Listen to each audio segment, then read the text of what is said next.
But this month I read 6 books, and the I cannot give summaries for shit. Lost. This is going to be a lot of editing. Can't remember what I was talking about. 4th book I read in this series was oh my goodness. No. Hey guys, it's Charlotte. Welcome back to my channel. Today we're going to be doing a May wrap-up video and list all the books that I read in May. Now I know that it's it's the 19th of June while I'm filming this. I'm not too sure what date it will be when this goes up, but we're just going to get on with it and do it anyway because who cares? I don't. So I have my bullet journal in front of me to keep me right. So in May I read 6 books and that was 2,943 pages in total, which is crazy considering that in February, March and April between the 3 months I literally read a book a month because I was so busy with uni and placement and work and all that jazz. So the fact that I have now read 6 books in May is crazy. I'm so excited about that and I'm so happy that I managed to bring my number back up again. And June, I'm letting you know, is a lot higher already and I'm so excited about it. The first book I read this month was Kingdom of Ash by Sarah J Maas, which is the 7th book in the Throne of Glass series. Now I don't have this book with me at the moment because my friend is borrowing it because I made her read both Sarah J Maas series because I am in love with them. This was a reread of the series, so I had already read Kingdom of Ash when it first came out last year and I read it again at the start of May and loved it so much. Cannot get over that ending. I sobbed my little heart out quite a lot. It was so good and I just felt like the story flowed and the ending was amazing and there was plot twists that you didn't expect, and I know that there's a bit of like a mixed review for these books, for this series. Now I know that some people either love it or some people hate it. I am one of the people who absolutely love it. I feel like I could read this series over and over and over and over again and never get bored. I love Selena or Aelin now. I think I love Lysandra. I love all of the characters in it so much. I'm so invested in them and what they're doing. I'm so sad that there's only 7 books in this series because I honestly could have read about 25 of them. If she'd put them out, I would have bought them. Sarah J Maas is the queen. Anything that she puts out, I buy and I read. It just has to be done. So I gave this book 5 stars, obviously. All of Sarah J Maas's books I've gave 5 stars.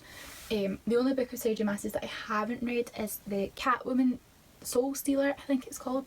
I've not read that one yet because I've not read any of the other books in that sort of like series. I think there's 4 of them, and I'm pretty sure that you don't have to read any of the other ones to read one or the other, but I would prefer to read the 4 together.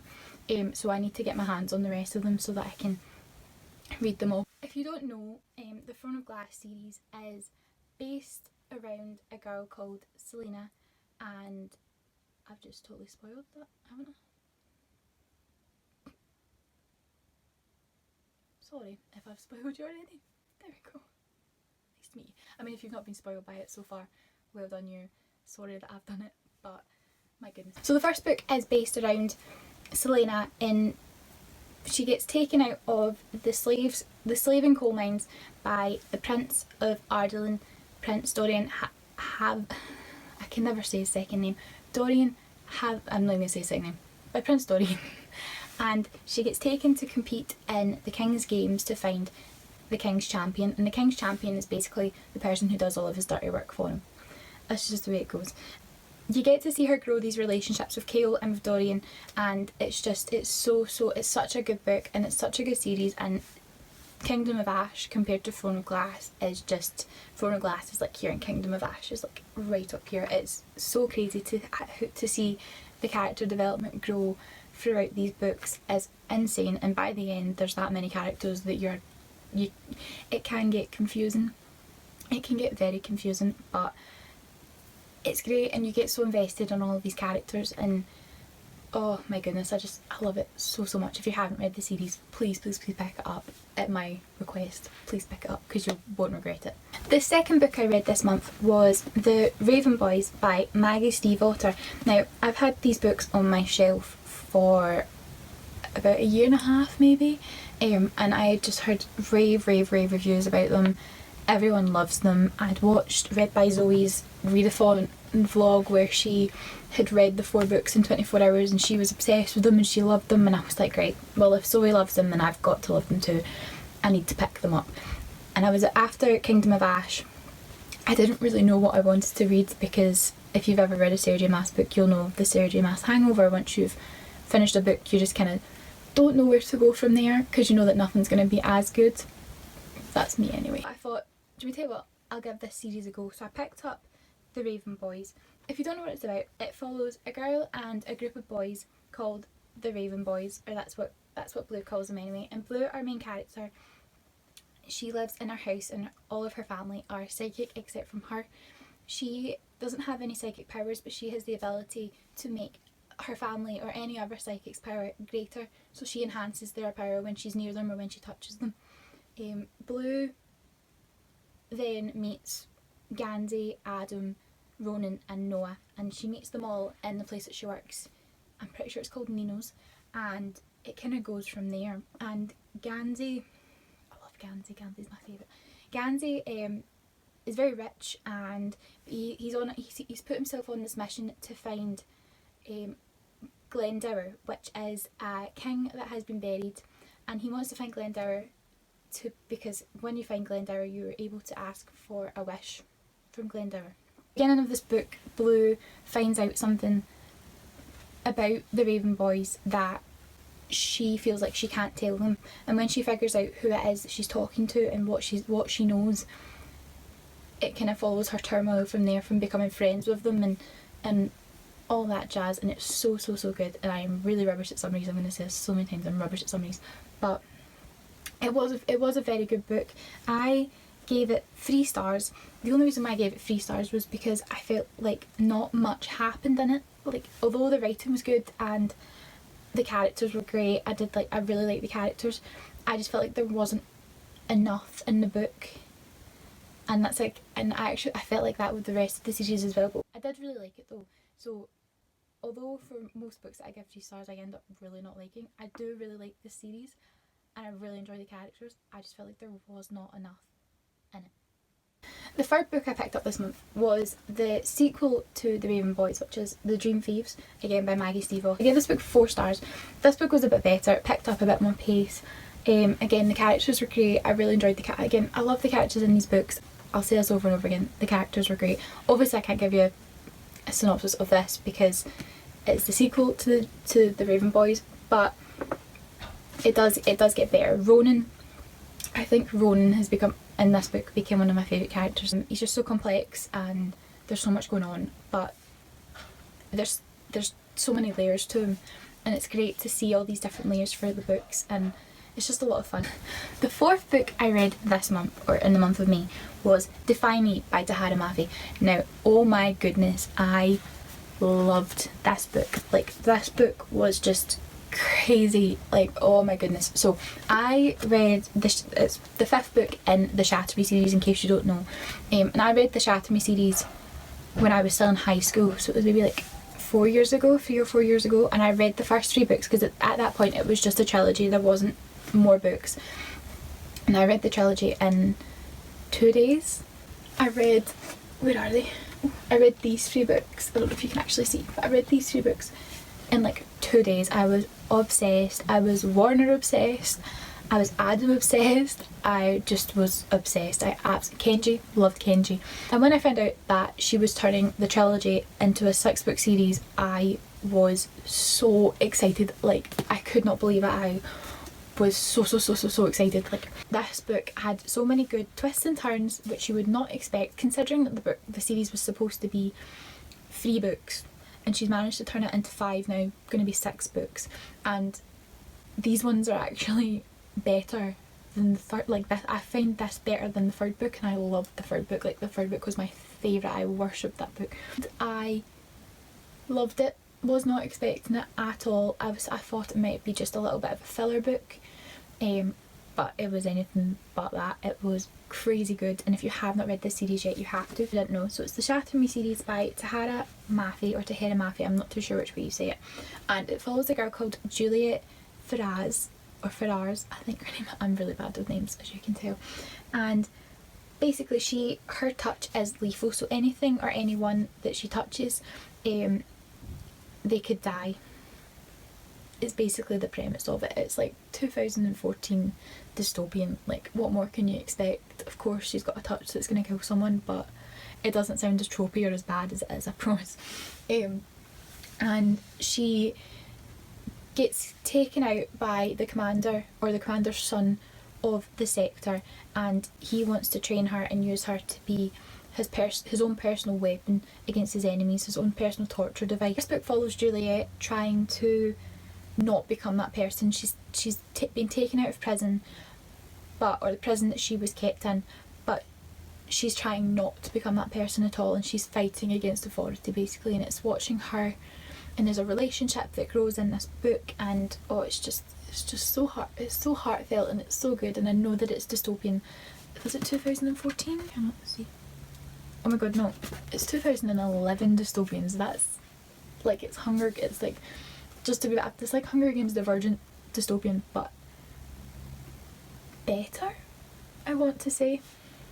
I know, I don't know if I've shocked myself there a wee bit, or if I've shocked anyone else, but I might like this series. I do like this series a lot more than I like the Hunger Games and Divergent. I'm sorry, 15-year-old me. I apologise, but these books are so good. Like, so good. I gave Defy Me 5 stars because it was amazing. The 5th book I read this year was Blue Lily. Blue. I don't know what it is with the name Lily, but when I'm not thinking about saying it, I cannot say it. Like, so it's Blue Lily Blue, again by Maggie Stiefvater, and this is book number 3 in the Raven Boy. I give this book 4 stars. Again, it got better. I can't give you a synopsis of this book again because it's the 3rd book in a series. I can't ruin it for you, but this book was a lot better than the 1st book. Again, it grows, it just grows on you. The characters really grow on you, and the character development is great in these books. Again, I loved Ronan. I think Ronan and Gansey were definitely my favourite characters in these books. So I gave this book 4 stars because it was a lot better. I did pick up, there was more in it, and it just felt like it was going to reach a good conclusion, a good ending, and I'm pretty sure it left you on a good cliffhanger. It leaves you on a good, not maybe cliffhanger, but it leaves you on a good ending to this book, to just go straight into picking up the 4th book.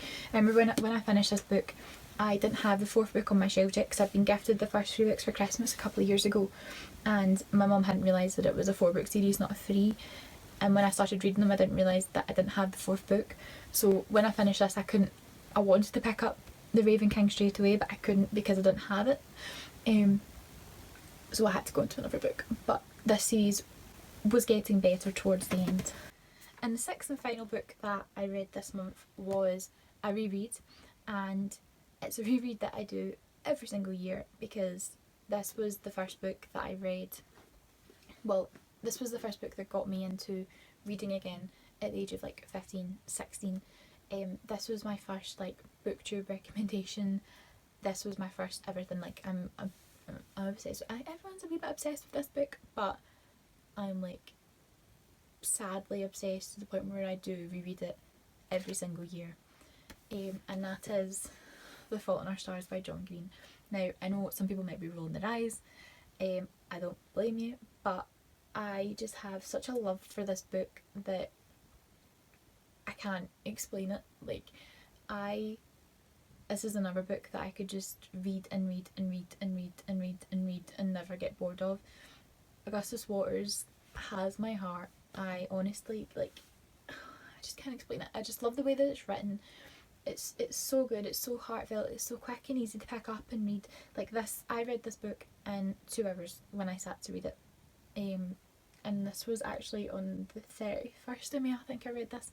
I started it at like 9:15 and I just sat and just read it, and I checked the time when I finished and it was like 11:15, 10 to 11.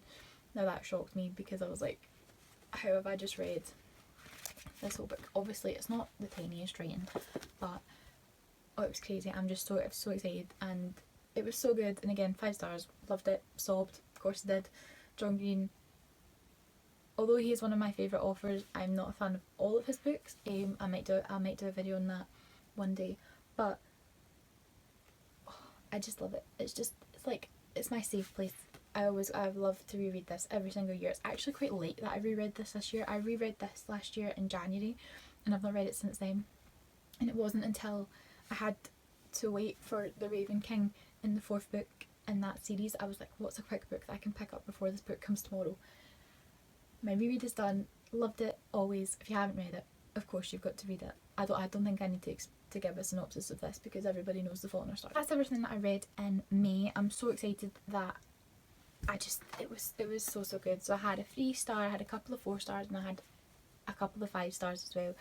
5-star reads. I loved everything that I read in May.